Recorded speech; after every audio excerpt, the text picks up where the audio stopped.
Good morning, dear friends.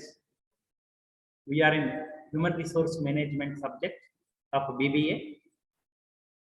This is the third semester subject, and in Human Resource Management, in the fourth unit, in the previous class, we have learnt about standing orders. What do you mean by standing orders? When industrial establishments Standing Orders Act was enacted in India, these things we have learned. What are the components of standing orders? These things we have learned. So in 1946, Standing Orders Act was enacted in our country as a result of Labour Investigation Committee report, which was constituted in 1944, and from 1944 to 1946, the committee studied the position of various organizations, industries in the country, and submitted its report to the government. And then in 1946, Industrial Establishments Standing Orders Act was enacted in 1946 by the then government. And these things we have learned. Model standing orders also we have seen. And suppose this we did not see. Suppose if an employer or employees fail to abide by the rules specified in standing orders, what is the position? So there will be penalties on both the employers and employees who fail to comply with the provisions of the Standing Orders Act. For them, punishment will be given in the form of penalties. See, suppose an industrial organization has failed to submit draft standing orders to the government, then the fine will be up to 5,000 rupees. The government may levy fine on the industrial organization or industrial establishment which fails to submit its model standing orders. Standing orders, I am again explaining, it consists of various rules and regulations about the timing, about the leave rules, about the various things that take place at a workplace. Okay, if the organization fails to submit draft standing orders to the government, and the industrial establishment has to pay a penalty up to 5,000 rupees. Even after paying a penalty, if they continue to do the same act, means if they do not submit draft standing orders to the government, if every day 200 rupees may be imposed as a fine on such industrial establishment. Okay, so this is one type of fine. Again, suppose already the standing orders has been submitted, a draft has been submitted to the government, but the employer has failed to put it into practice. Means whatever that is mentioned in the standing order, the employer is not complying with it. He is not doing anything that is mentioned in the standing order. In such a case, a fine of ₹100 may be imposed on the industrial establishment. And if the industrial establishment continues to do the same activity daily, means suppose they mentioned in the standing order as time is from 10 to 5 o'clock, but regularly they are opening at 8 o'clock and up to 8 p.m. they are making the workers to work in the organization. That is against the model standing order issued by the employer. So if they continue to do the same thing, every day 25 rupees fine will be imposed on that organization. So these are the penalties if the employer does not comply with the Standing Orders Act. Okay. Similarly, suppose any industrial establishment wants exemption from standing orders, they do not want to submit, or they want to change certain things that are mentioned in standing order. So in such a case, concerned government, means appropriate government, it may be state government, it may be central government, as the case may be. So they have a power to exempt a particular industrial organization, a particular establishment from not following the guidelines that are specified in standing orders. So the power rests with the appropriate government. It may be central government, it may be state government, but the exemption should be given in official gazette. So any government information, any government notification will be, as you all know, in official gazette it will be informed. So similarly, if any organization, if any industrial establishment is given exemption from following the provisions of the standing orders, then that exemption should be notified in official gazette of the government, of the appropriate government. So this is about standing order. Standing orders, I told you, is industrial establishments. Standing Order Act was enacted in our country in 1946 after the standing committee reports, which was constituted in 1944, and from 1944 to 1946 it has observed various industries working in the country, and in 1946 it has submitted its report. Immediately the government framed an act, that is Industrial Establishments Standing Orders Act in 1946, which is nothing but model code of conduct in an organization. What to do, when to do, how to do, where to do, everything will be mentioned in standing orders. So if any organization fails to do whatever that is mentioned in the standing orders, these are the penalties. And if an organization wants to get exemption from standing orders, they can get exemption provided the appropriate government notifies it in official gazette. So this is about standing orders. I hope you understood, dear friends. Did you understand? Is there any doubt regarding standing order? Please mention. You can type in chat box, or you can speak directly also. Is there any doubt to anybody regarding standing order? Please chat immediately. Please speak immediately. Is there any doubt in standing orders?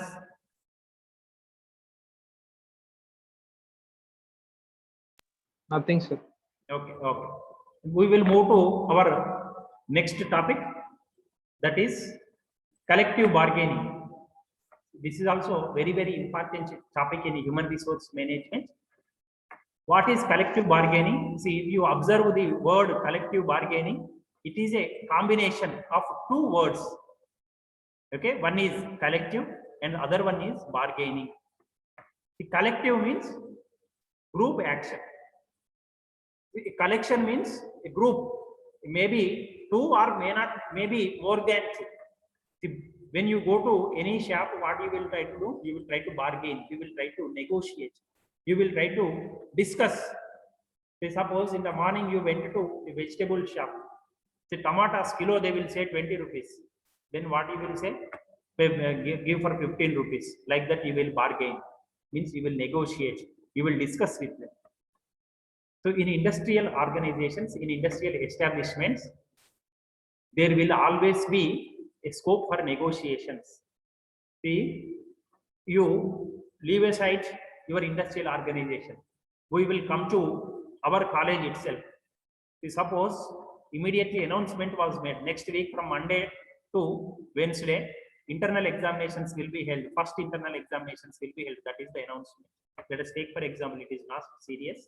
Let's take for example, immediately some of you may request, sir, only 3 days time is there.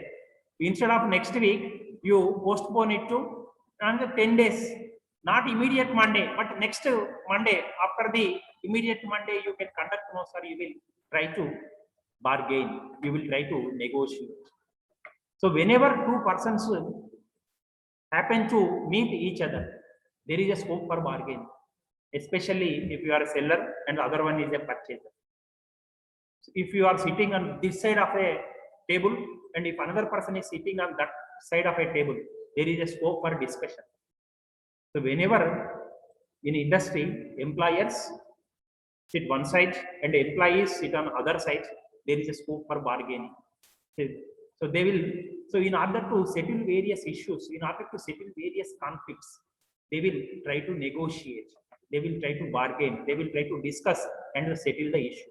So that is what you mean by saying collective bargaining. Collection means it's a group action. Singly, we cannot bargain. I cannot bargain with myself.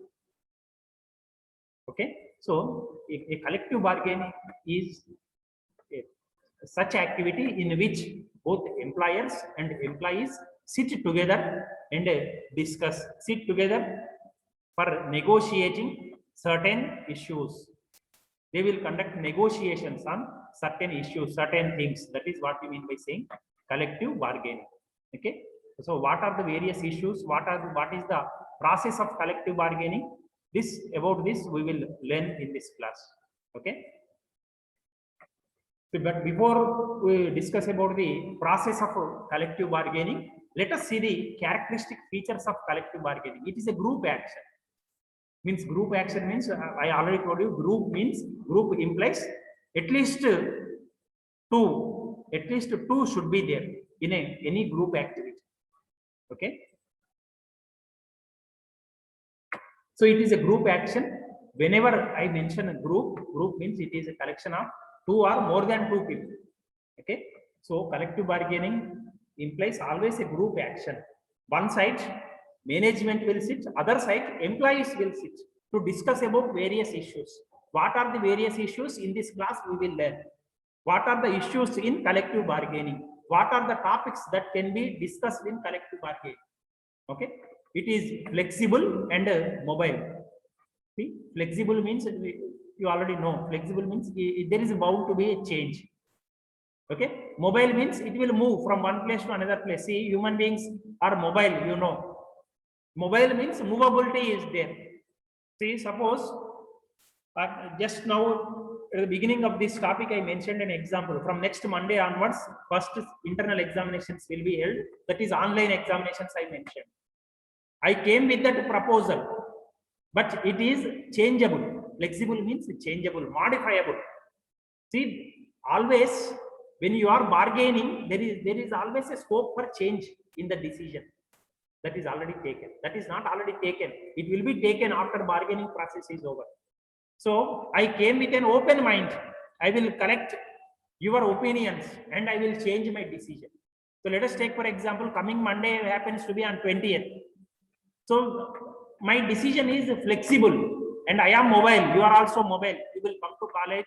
You will discuss with me and okay, chalo baba, from next 27th onwards, we will conduct first internal examination. That is, my decision is flexible. Okay, flexible means changeable. It is not rigid. So it is a two-party process. Two-party process means one party is management and the other party is employees. In other words, one party is employer and the other party is employees. So only management side cannot conduct collective bargaining. Only employee side cannot conduct collective bargaining. So two parties, different parties will be there. One from tables that side and the other party will be on this side of the table. They will sit together, they will discuss and they will solve the issue. So it is a continuous process. Every time it will go on. It is a never-ending process. In other words, it is continuous throughout the life of the organization, throughout the life of the industrial establishment. It will continue. Now, just like in our college, okay, first internal examination settled the issue. Now coming to second internal, in the month of May, second internal examinations will be held. I told you. In the second week of second internal examinations will be held. I told you. In the second week of May, immediately you will ask, sir, only 2 weeks difference is there between first internal and second internal. You make it to 1 month. We will please conduct on in the 4th week of May. You will say you will come with a proposal. Then immediately I will say, no, Baba, immediately semester end examinations we have to attend. Then we will settle for 3rd week of May. So this is a continuous process, never ending process. On any particular issue, on several issues, we will discuss and the discussion will go on, the negotiation will go on forever. So it is a dynamic process. Dynamic means always changing. Static opposite to dynamic. So always we will change our opinions. The dates of decisions will change. The topics of decisions will change. So it is not a fixed process. It is a dynamic process, ever changing process. So it will promote industrial democracy. What is a democracy? Can anybody say? Abraham Lincoln's, the great Abraham Lincoln's. Democracy means unity. Yes, please. Unity. Democracy means. No. What is the definition of democracy? People's will. The greatest definition of democracy is given by Sri Abraham Lincoln, former president of USA. What is the Yes. democracy? Is the government of the people, for the people, and by the people. Up to 10th class in social studies, it was there. You Yes, just check it. Democracy implies the government of the people, for the people, and by the people. So the people themselves will make acts. Means people are on their own, they cannot make, but they elect representatives, and on behalf of the people, representatives will make laws. Okay. So in collective bargaining also, just like that, in collective bargaining also, the management side, they will side sit along with employee side, and it promotes democracy. So whatever the employees say, management will listen to it. So it will promote industrial democracy. Okay, otherwise conflicts will emerge. In the previous topic, before standing orders, we have discussed about this industrial dispute resolution mechanism. So if collective bargaining is there, disputes will be minimal, will be reduced to the lowest level. If there is no collective bargaining, if there is no scope for employee participation in the discussions, then more number of disputes will be there, more number of conflicts will be there. It will be very, very difficult to solve the issues. We just let us take for example our college issue only. I directly declared, the principals are directly declared, the examination branch directly declared from next Monday onwards, that is from 20th onwards, first internal, that's all. That too online only, no offline process. Then immediately student unions will come forward. So there is no time. For everybody, internet access is not there. How can you conduct online only? For those with whom online facility is there, you carry on. For others, you conduct offline also. Some proposals will be forwarded from the students' unions. So if there is scope for proposal, that implies there is democracy. So the collective bargaining helps in increasing democracy in the industrial establishments, in the industrial organizations. It promotes industrial democracy. It promotes lessening of conflicts in the organization. It is not a competitive process. It is always a collective process, not a competitive process. See, always see, competitive process means if I lose one thing, I always expect you also to lose something else. Because in competition, in examination, you take, if you for 100, if you score 90, you want others also to not to score more than 90. So that is, there is a competition. But whereas in collective bargaining, there is no such competitive process happens. It is rather a collaborative process, a collective process. It is not competitive. There is no competition between employers and employees. Both of them together only can see to it that industry improves, the organization improves, the organization achieves its aim, objective. So it is not a competitive process. It is a collaborative process. It is a collective process. It is an art. What is an art? What is an art? I mentioned collective bargaining is an art. What is an art? Can anybody define? Can anybody define an art?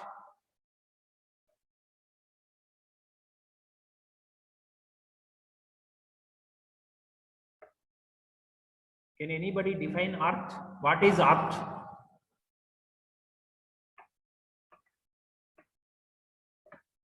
See, if a good painter is there, you will say that he is a good artist. What do you mean by it? It depends on a person's ability. Art always depends on a person's ability to pop up.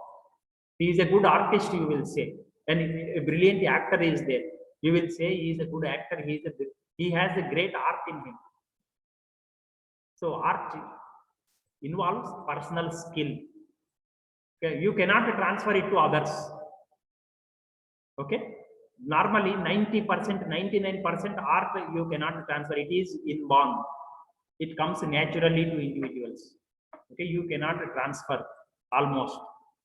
Okay, Creating anything beautifully. Aditya, very good definition of art. You mentioned it as creating anything beautiful. Okay, very good. So art is always, as mentioned by Aditya, it is beautiful. Okay. Collective bargaining is also an art. There should be various components involved in collective bargaining. From management side also, those who can understand, those who have the ability to understand others' problems, they should come forward to engage in talks with others. Otherwise, they cannot settle any disputes with others. So, from management side as well as from the employee side, persons who possess a good heart should come forward, should deal with negotiations with others, with the other party. So these are the characteristics of collective bargaining. I hope you understood. Okay, coming to various issues of collective bargaining. What are the issues in collective bargaining? See, you can understand with this diagram. This is, let us take for example, this is employee side. This is employer side. See, from employer side, one representative came. From employee side, one representative came. So on behalf of these two parties, these two will discuss. That is what you mean by saying collective bargaining. Did you understand the drawing that is there? I hope you understood. So these are the issues of collective bargaining. Wages and working conditions can be discussed. See, suppose, let us take for example, working conditions in our college, let us take for example. So what are the working conditions? No tube lights are there, no fans are there, sir. In summer season, we want AC also. That is working condition. So no cleaning in toilets, no drinking water facility, everything, these are working conditions. So they all can be discussed. Work norms means work rules, incentive payments. We work extra time. So what is the payment there? You can ask. Job security. Sir, suppose in an industrial establishment, you can ask for job security. Up to 58 years of age, or up to 60 years of age, our job should be secured. Changes in technology. Latest technology should be adopted by the organization. That can be discussed in the collective bargaining meetings. Work tools, techniques and practices, all these things can be discussed. Staff transfers and promotions, these can be discussed. Grievances, what do you mean by grievance? Means any suffering. In the earlier classes I mentioned, grievance means any suffering, any pain that is in our heart, that can be discussed. Pain, okay, very good. Pain already mentioned by Aditya. Disciplinary matters, suppose I am not taking classes regularly, you complained against me, immediately principals are forwarded a letter to the Honorable Commissioner of our College Education, and immediately he ordered me to get transferred from Khammam to Bhadrachalam, let us take for example. That is a disciplinary matter. Because I am not taking classes regularly, I am not taking classes interestingly, and you are not satisfied with me, immediately you have complained against me, and immediately disciplinary action has been initiated against me and I was transferred. So that is what we mean by saying disciplinary matters. Okay. Health and safety. So for workers' health, for employees' health and safety, various measures need to be adopted, and that can be discussed in collective bargaining. And insurance benefits, various insurance and various benefits can be part and parcel of collective bargaining. And union recognition. So various unions will be there in industries. Those unions recognition is a subject matter of collective bargaining. Some unions will be not recognized by the concerned organization or the government. Then they will have to sit together and they will have to solve that issue. Union activities and responsibilities, these also need to be discussed in the collective bargaining process. Management rights, what are the rights of the management, what are the responsibilities of the management, what are the duties and responsibilities of the employees, all these things can be discussed in collective bargaining. These are the issues in collective bargaining. Okay, I hope you understood what is the meaning of collective bargaining, what is the issue, what are the topics, what are the issues that can be discussed in a collective bargaining. I hope you understood. Okay. In the next class, we will continue with collective bargaining. What are the steps in collective bargaining? What is the process of collective bargaining? In our next class, we will learn, dear friends. Okay, here I am stopping. I am running out of time. Thank you very much, dear friends.